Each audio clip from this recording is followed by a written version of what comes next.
Hello and welcome to the latest episode of Material Matters with Grant Gibson. I've done well over 100 shows now.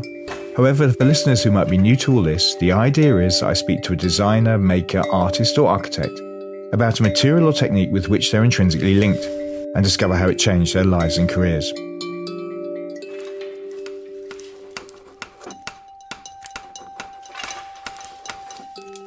Today, my guest is Adam Yeats, co-founder and managing director of Bert Frank, one of the UK's leading lighting companies.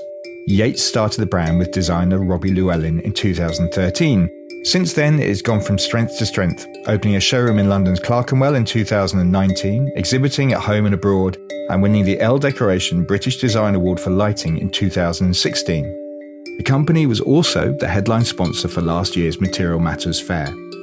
Craft has always been an intrinsic element of the brand, and Yeats comes from a family steeped in making and British manufacturing. So what's it like to be an ambitious manufacturing company in post-Brexit Britain? Adam, thank you very much for doing this. How are you? I'm very good, and good morning to everybody. I'd like to thank Grant and William for the support last year with Material Matters. It was a good eye-opener and a good experience to open us to new materials and new inspirations. It was fantastic. Well, it was a pleasure to have you as our headline sponsor, Adam. Thank you very much. I'm intrigued because you have a factory in Birmingham. We're speaking over Zoom, I should mention to the listeners. You have a factory in Birmingham, but looking on the Zoom screen, you're not there right now. So where are you? We're in Clerkenwell in Farringdon Road. So I'm in the Bert Frank showroom today. Okay.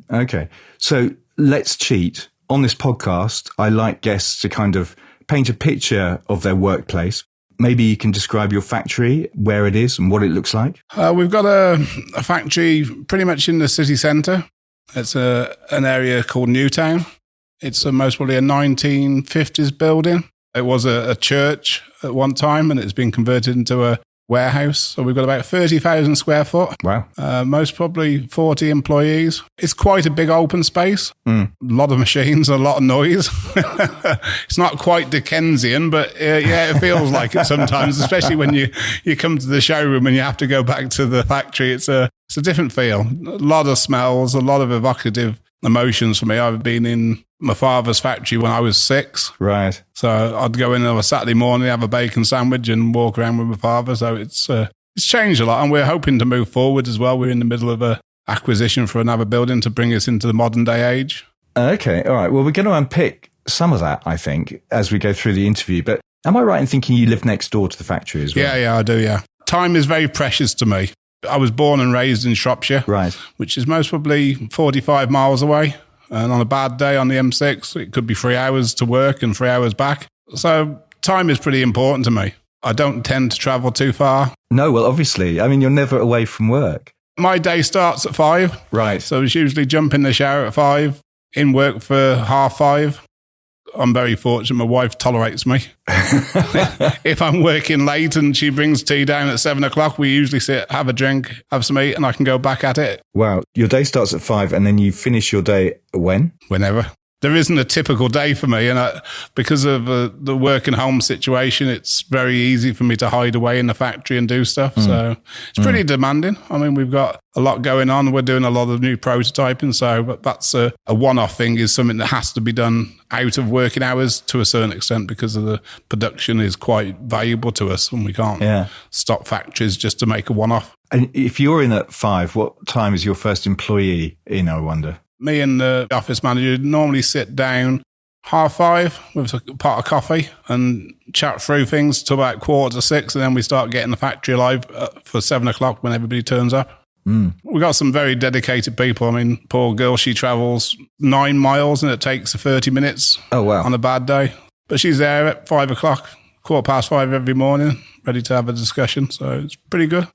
We're coming up to London's Clerkenwell Design Week. What are you going to be doing? We're actually renovating the showroom and taking an extra floor on Farringdon Road. Oh, wow. So we're having a cinema room downstairs. What, literally, you'll be showing films? Yeah. Okay. We're working with an audio visual company from Nottingham, and they're going to help us do the installs, and we're going to have a movie nights.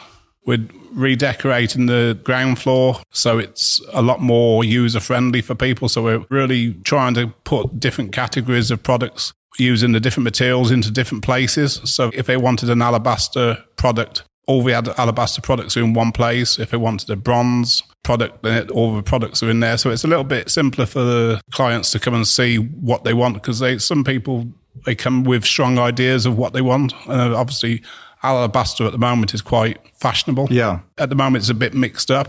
The concept is, for the third floor, is to have a show apartment. Oh, right. Okay. So we're going to do a dining room set and a bedroom set. So movies in the basement, dining room and room sets upstairs. I think it's really to emphasize what the products and what the brand means to us, and try and get that visually across to people, and how they can use and be inspired by what we're trying to create.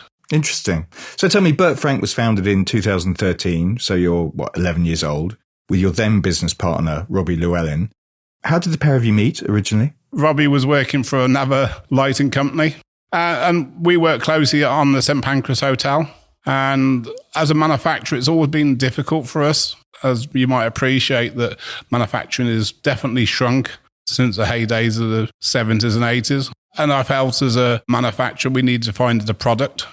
Typically, a lot of the products we made were for lighting companies. Right. So I think it was a natural progression for us to go from being a manufacturer to being a manufacturer and sales unit. I mean, I know the company's developed, so I don't want to concentrate on it too much, but I'm quite interested by the kind of formative years. When you first met, did you realize that you needed to create lights together, and were your roles kind of instantly clear? Robbie was doing the design and you would do the making. I like Robbie a lot, and I think we like a lot of the same things. So it was a very easy fit for us to work together. We definitely had defined roles, but I think the fact that I got a lot of experience, and I'd been working for 30 years by the time I met Robbie, I think the fact that we work and we understood each other and how our roles played really brought forward some really strong ideas. It wasn't a typical designer stroke manufacturer thing. It was very much a collaboration. Robbie was very strong on the concept and brought concepts together, and we sort of finalised and worked those. As a manufacturer, it was very easy for us because I'd stop late, we'd have a few beers, have a pizza, and we'd knock some stuff together and then see how that works and get some prototypes together. So it was a very, very fluid process for us. I'd hate to think of other lighting brands having manufacturers away from where they are. So it was a very organic process for us, and it happened very quickly with prototypes. Yeah. I mean, what were your initial aims for the company? Craft seems to be an intrinsic part of your identity. You have a William Morris quote on your website, the famous quote, "Have nothing in your house that you do not know to be useful or believe to be beautiful," for instance. Yeah, I think that's true. I think the one thing that both Robbie and I agreed on is we see modern processes and they sort of all look the same.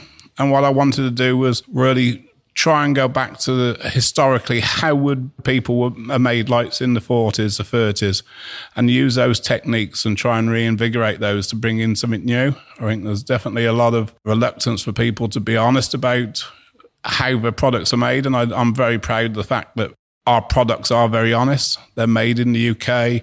They're made by people that are artisans, if you use the word, if that's a word that you would use, but there's definitely a lot of skill in there. With Birmingham being an industrial town, there's still a lot of processes and techniques that we use that would have been used in the 40s and 50s and maybe aren't found in maybe Sheffield, for instance, or in other cities in the country.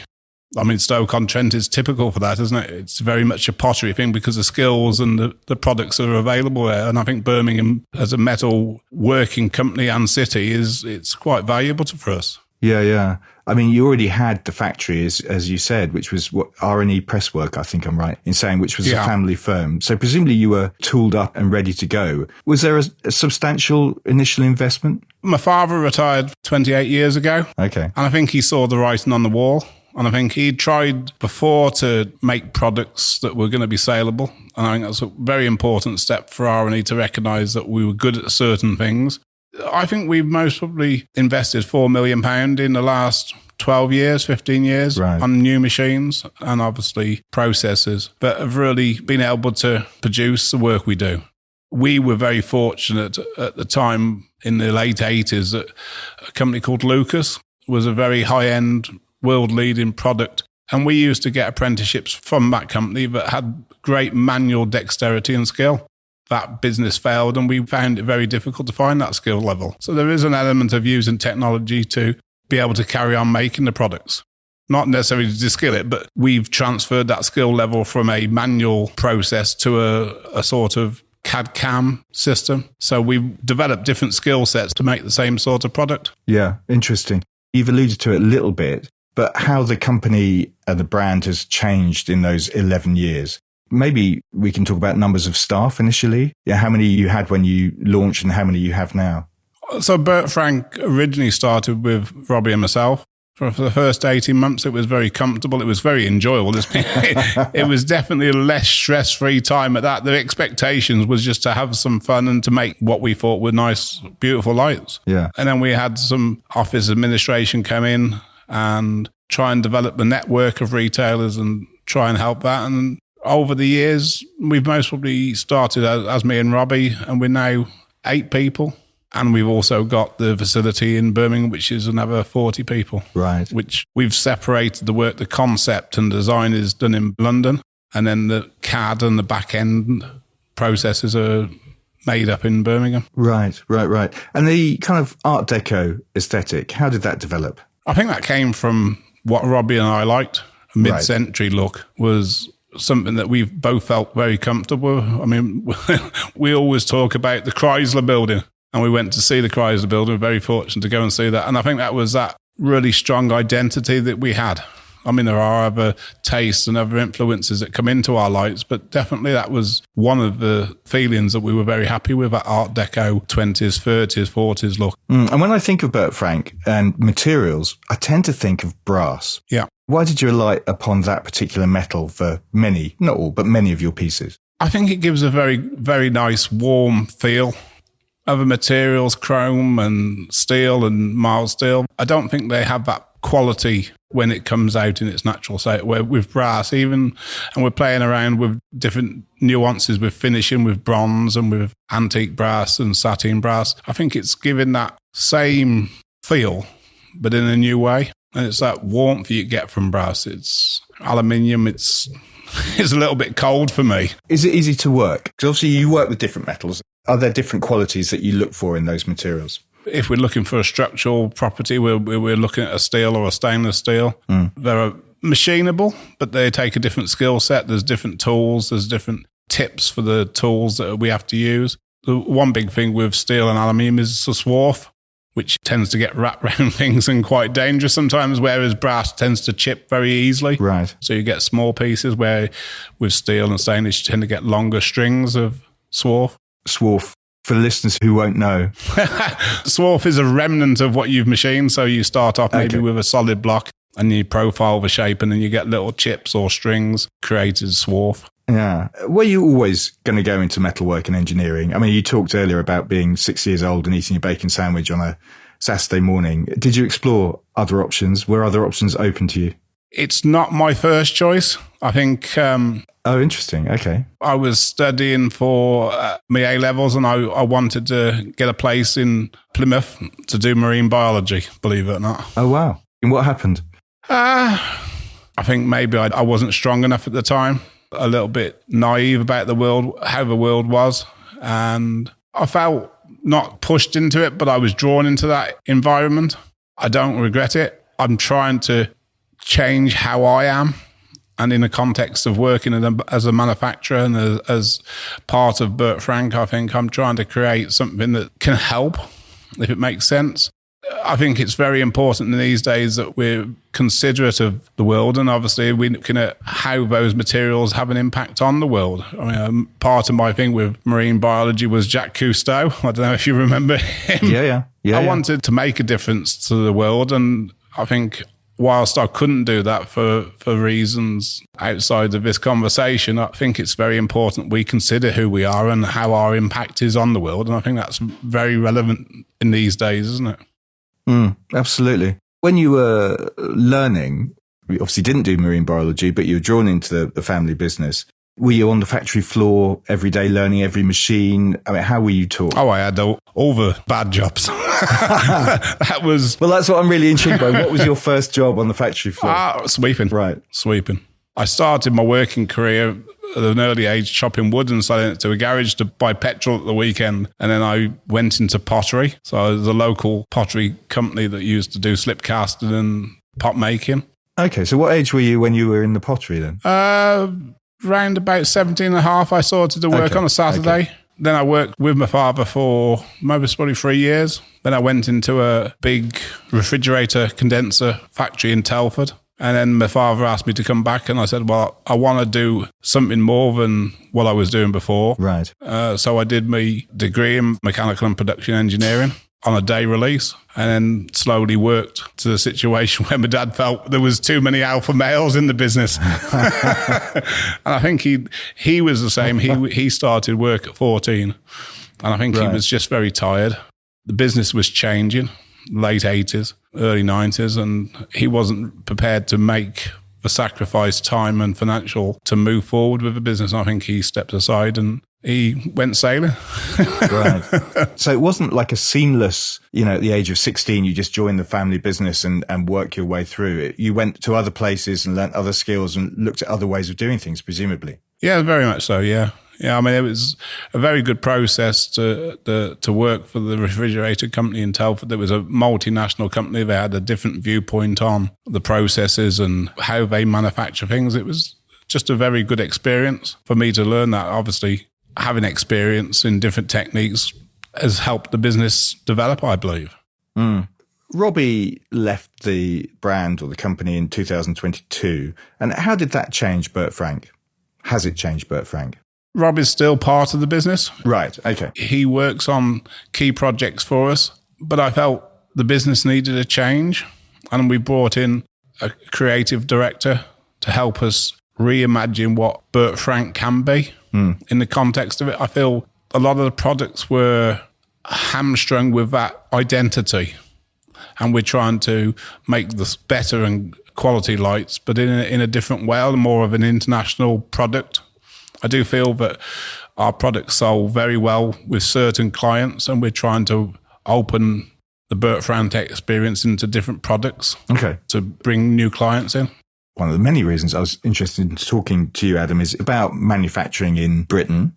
I mean, these have been testing times, I'm guessing, to make things. Banking crisis in 2008, the Brexit process effectively started in January 2013, which is the year Bert Frank was launched when David Cameron gave his speech promising a vote at Blomberg. Pandemic reached these shores in 2020, and obviously now we have the Gaza crisis and, of course, the war in Ukraine, which has led to an increase in energy costs. On top of all that, Birmingham City Council has been going through well-publicised financial difficulties recently, and I'm kind of intrigued how you, as a manufacturer, has managed to surf all that.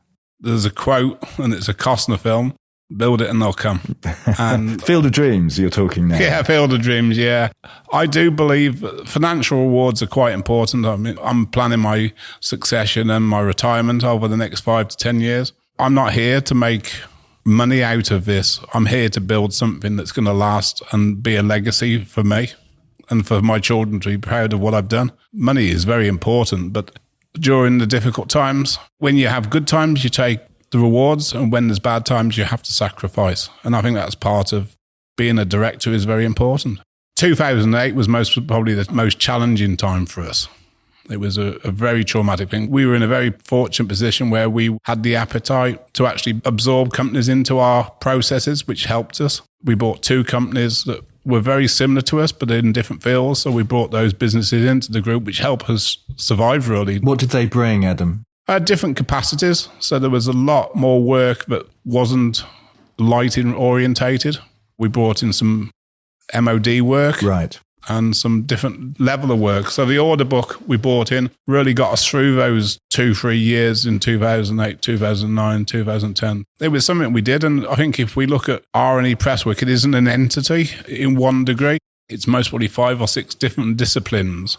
There's a metal finishing, the machine inside of it, spinning, all those processes. And our R&E is made up of effectively 6 different companies that we bought over the years, really to bring everything that we wanted to create lights in-house. So we don't use subcontractors to make or to do different finishes for us. So we try to bring all that technology, all that skill level into one place.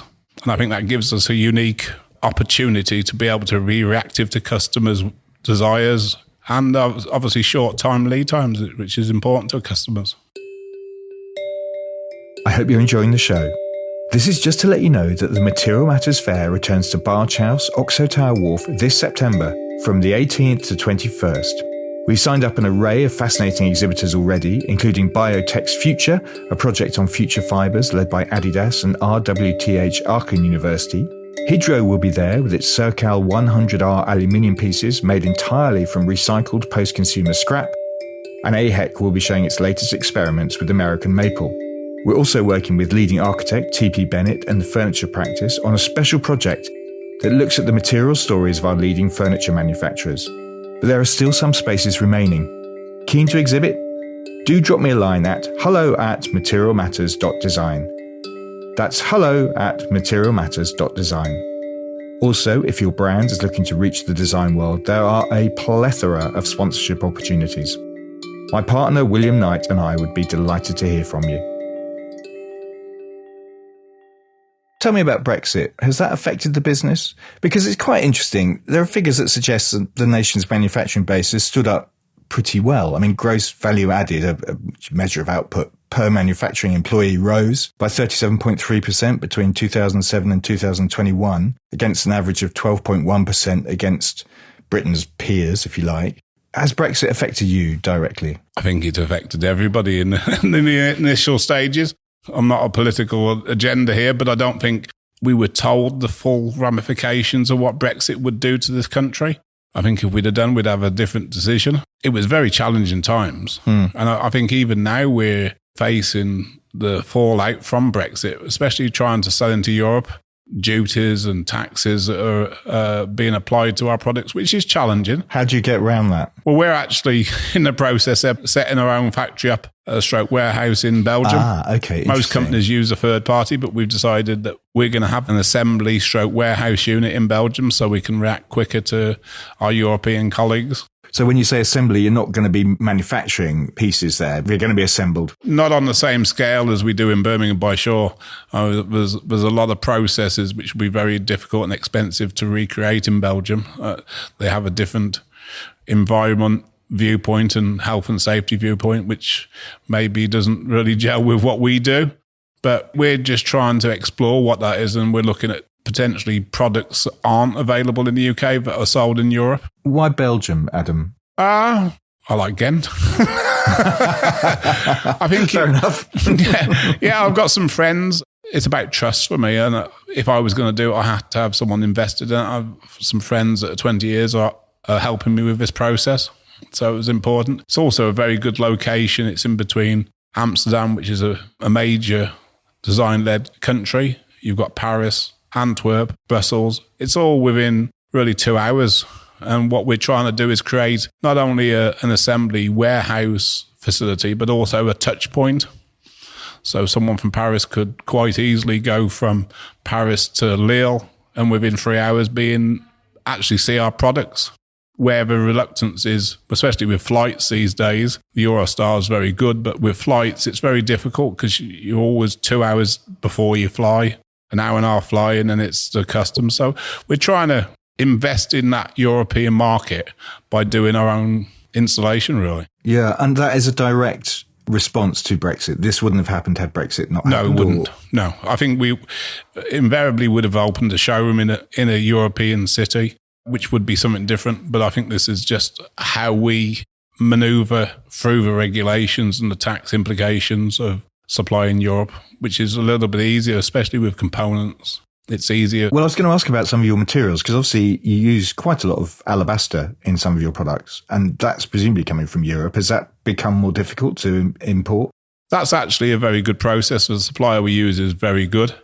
The lead times, the service is very good. Obviously, there's an implication with import duties, and then obviously we have to export it. So we're hoping to ship some key components from Spain, from Italy, the marble, into Belgium to try and negate some of the cost. I don't need to get exact figures, but I'm intrigued because we don't talk about the nuts and bolts of manufacturing, possibly in this country enough in general. But how much have your costs gone up, do you think, as a result? 40 to 50% on raw materials. I'm 55 and I remember buying brass at 78 pence a kilo when I first started work. Now it's £7.80 a kilo. That's in my lifetime. But I think we all feel that. I mean, house prices, cars, that we were looking at a car that's gone up 100% in 5 years. But you're saying 40 or 50% your costs have gone up post-Brexit? On raw materials alone, yeah. Wow. There was a knee-jerk reaction to Brexit from an Italian brand, which was quite important to us. And they said, we're not supplying England again. I think it was a very frightening time for people. And I think it was a reaction to stabilise their business, which is important to them. They've since changed their stance and they actually opened the factory back up in the UK. We can't really forget how ill-prepared we were for Brexit, really. It was an agenda that was set out to make a standpoint. In my opinion, it wasn't a correct decision, but we spent 500 years fighting in Europe. And then we spent 30 years in Europe fighting the politicians. It was a very difficult time for us. Well, they certainly didn't say the cost of your raw materials would go up 40% on the back of a bus, did they? No, not at all. I like Europe. We travel a lot. We travel most months to Europe. They're our allies, really, aren't they? They're people very much like us. Well, they're our biggest trading partner as well. But has it made you look at other markets? Oh, for sure. With these challenging times we do have now, we're working hard in Dubai. It's a good area. Abu Dhabi, Australia. We're working in a small way for America. And it's part of our managing our risk. We're very reliant on one market and we're trying to spread our risk, but also to spread what we believe are great lights around the world. It's worth pointing out that Britain is the world's 8th biggest manufacturer. The sector employs around 2.6 million people and average pay is apparently £36,000. From your experience, do you think the British manufacturing sector receives the credit it's due? Has it ever? Well, I think it probably did during the Industrial Revolution. But, yeah. It's a different time now. In Germany, engineers, people in a factory are far more respected than they are in the UK. And I think that stems from a political system that forces children into a route rather than into a lifestyle, into something that they can grow into. I've got 2 young boys and I'm fortunate. I see my eldest every day because he's there sweeping and pressing buttons. I was going to ask if they're going to be involved in the business. I never wanted to, but I love my children and it's good to see them. I feel that they can achieve more. I don't think I have the time to educate them the way I was educated with my father. Right. I'm hoping we can find a different avenue. And of course, our business has grown. It wasn't just a manufacturing company. And now it's turned into a social media role, PR role. So I'm hoping that we can still find that relationship, but in a different way and find something that he's switched on. Obviously, with young children now, they've always got a phone in their hands and they're influenced and stuff like on their phone through that. So I'm hoping that over a period of time, he can learn a different skill and enjoy that and add value to his life. Yeah, interesting. I mean, is it easy to find people with the right skills still in Birmingham? Do school leavers, I mean, you talked about your kids and their interest in social media and other roles. Do school leavers want to go into manufacturing? No. I look at my son's education and my education. And I was 13, 14 at school and we were making our own patterns to do aluminium die casting. Just wouldn't happen these days. But saying that, 3D printing is something that is a very valuable tool for us in the early concept stage. That's a new way of looking at what I did in school myself, making molds and making aluminium castings. A lot of those processes can be reinvigorated by using 3D printing. It's the same, but it's different. When you get new employees, Adam, I've been around your factory and there's a lot of different processes. How do you go about teaching them the skills that you need? Presumably people don't arrive, or not many people arrive, with everything that you require. You look at the individual and aptitude, and they're willing to learn. You've been around our factory and there's a lot of processes. We start them off simple and we develop their skills over a period of 2 years, really. And we invest that time into the training. We've had people working for the company for 30 years now, and those skills just don't get applied and absorbed over a short period of time. You have to be patient. You have to be tolerant of younger people. When I served my apprenticeship, I had a 23-stone Welsh guy hit me on the back of the head with a ruler if I filed a square wrong. So yes, that's a lawsuit waiting to happen right there. No, it was a good learning course for me. It was a different working practice, but it taught me do it right or don't do it at all. And I think that's a different era now. The same principles apply, of course, but you're not going to get hit on the back of the head with a ruler, are you? I wonder whether, I mean, you've been in the business a long time now and employing people for a long time, whether expectations are different from the new staff that you bring in or younger staff that you employ. They want to achieve something. They want to feel valued, which is the most important thing. Where in the 70s you could blatantly disregard people and chop people out of your business and move them on because the skill level was higher now. The people work in that environment was easier to come by. I think now you have to be more precious and be more tolerant and more understanding of people these days because it does take time. And working in the factory isn't for everybody. So if people are willing to work, you have to work with them to make that an enjoyable and rewarding experience from them. And it's difficult because it's not your average environment. It can be quite dangerous. It can be quite dirty sometimes. And it's not necessarily rewarded on that scale. So it's very difficult. We do have foreign, Romanian, Latvian, Eastern European people work for us. And they have that old school mentality, really. And they come to work, they do the best, and they go home. I was going to ask you about that, where your employees come from and the important role that immigration plays. How important is immigration to your business? I think fundamentally we'd struggle to attract UK citizens into our environment. I think we noticed that initially with COVID.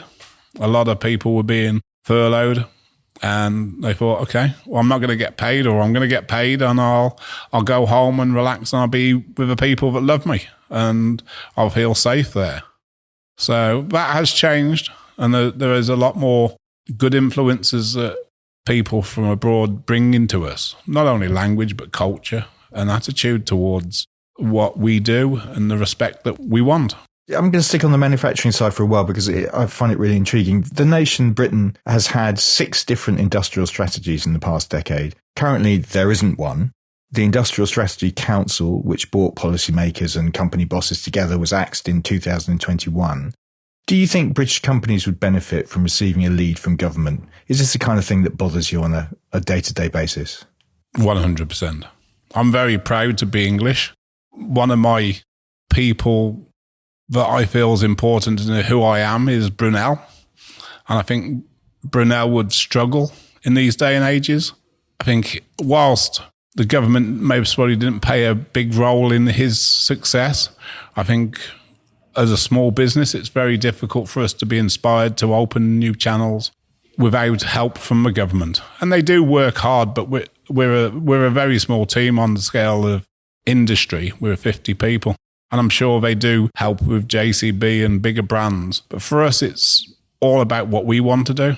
I'm not asking for the government's help. They could make it easier with policies, for sure. We were talking yesterday about YTS schemes, and most of your listeners won't know what a YTS scheme is, but it was very good for people who didn't find education interesting to come out of that process and to go into something that they could be fulfilled in. That's maybe a policy that could help us. There is the T-levels, isn't there? But do you take on apprenticeships? You're leading me down a path here, Grant. It's very difficult with insurance companies for anybody under 18 to be employed. Right. I think it'd be very good for people, but I think that comes back from the education, isn't it? We were maybe a bit cavalier when we were at school, melting aluminium and pouring aluminium into a mould. But we had that freedom, and we had the responsibility for that freedom, and we had to be careful. I think now we can't wire a plug without being trained, and it's very difficult for me as a fossil, because that's what I am. I'm a fossil, to understand how we're going to move forward as a country if we don't make people and train people properly. I mean, Birmingham, we've talked about Birmingham a little bit. I mean, it has an extraordinary industrial history. It's been described as the workshop of the world at one point in its past, and it became a centre for metal production. I mean, as early as the 16th century, remarkably. Nowadays, the city is renowned for its jewellery quarter. Are there benefits to being located there? I think a lot of our suppliers, a lot of the raw material suppliers have offices in there. And we're most probably taking deliveries daily, if not 2 deliveries every day. So it's a very fortunate position for us to be in Birmingham, especially in the city centre. So I couldn't imagine being able to do what I do in Stoke, for instance, or in North Wales. It would be very difficult for us. Yeah. I mean, from your perspective as a manufacturer working outside the capital, is the government doing enough to level up? We've heard a lot about levelling up over the last year or two. Do you feel it where you are? No. No. I do things for myself. We appreciate help, and we've worked with the British Embassy in Holland and Paris to help promote the brand. I think that's what we need. I'm a pretty sufficient guy, and we want to do things our way, and we want to do it how we want to be involved in what the decisions we make. Coming back to Birmingham, one thing you did mention was the jewellery quarter, but the gun quarter and the proving grounds in Birmingham is still there now, and every gun that was made at a time went through Birmingham. We've got the Black Country, which is very close to us. Yes, no, absolutely. I mean, Adam, we are coming to the end of our time. So traditional last question. You have Clerkenwell coming up. Do you know what movies you're going to be showing, by the way? I don't know if we're allowed to at the moment, but okay. One of my favourite films at the moment, which was very fitting and fit what we perceive ourselves as a gentleman. Okay. So we'd like to do that. Obviously, some legalities around doing that, but that's something that we would very much like to promote, because I think that's how I feel. I've watched the series, I've watched the film. It was very good fit. I think some of our products were in the film. Oh, okay. So you're product placing your own stuff, in other words? We weren't allowed to talk about it at the time. I'd love to have done that, but it just so happened that whoever created that ambience in that film with Hugh Grant, the first couple of scenes, there was some quite good imagery of Bert Frank products, so that was very fortunate for us. There you go. And you obviously got the Belgium project happening. Are there new products in the pipeline, I wonder? We will develop more European style products through Belgium. I think if we look at the influences, and we went to Stockholm Fair 3 or 4 years ago, I couldn't envisage Bert Frank with our product range at the time being received well in the Scandinavian countries. So there's different influences we want to take in from different countries. We look at Damascus steel, which is a very interesting product for us. Typically, we'd look at Japan for wood. So we're trying to bring those influences in with Sylvia and bring those into our products. Ooh, let's talk about Sylvia. Who's Sylvia? So Sylvia is joining the company this year, I hope, as an art director, creative director. Okay. Surname? Dore. Okay. So she's been in and around the industry, architects. She worked for an architect company for 25 years, and we've really hit it off. So we're talking about different materials, woods, different steels, and bringing some life into the products we've got. We're talking about scalability. If you're talking about woods and things, does that change the nature of your factory, or is that made by other people? It will give us a different supply chain. Alabaster is obviously made in Spain, and the marble's made in Italy. So it's very much that. It's how we integrate those different materials into our products, but still keep that identity quite strong. Very good. So it's going to be a question of watching this space. New products in the pipeline. Very much. Come and see us at Decorex. You'll be amazed. Okay, I will do. Adam, that was really wonderful. Thank you so much for your time. I really enjoyed that. Thank you very much. To find out more about Bert Frank, go to bertfrank.co.uk. As ever, to find the other podcasts that I've done and to sign up to our newsletter, go to materialmatters.design. And there are images relating to the interviews on our Instagram page, which is also materialmatters.design. Finally, this is really important too. If you've enjoyed listening and want to see this podcast flourish, then please rate and review on Apple Podcasts or wherever you listen to us from. And it would make me incredibly happy if you went to my Patreon page and made a pledge at patreon.com/materialmatters. For as little as £2.50 a month, you can receive an invite to various Material Matters events, as well as getting access to each episode before it's published to the wider world. Material Matters is a completely independent concern, and any help you can offer would be hugely appreciated. Ultimately, you'll be helping to take the message, the importance of materials, skill, craft, and design to a whole new audience. Thanks very much for listening.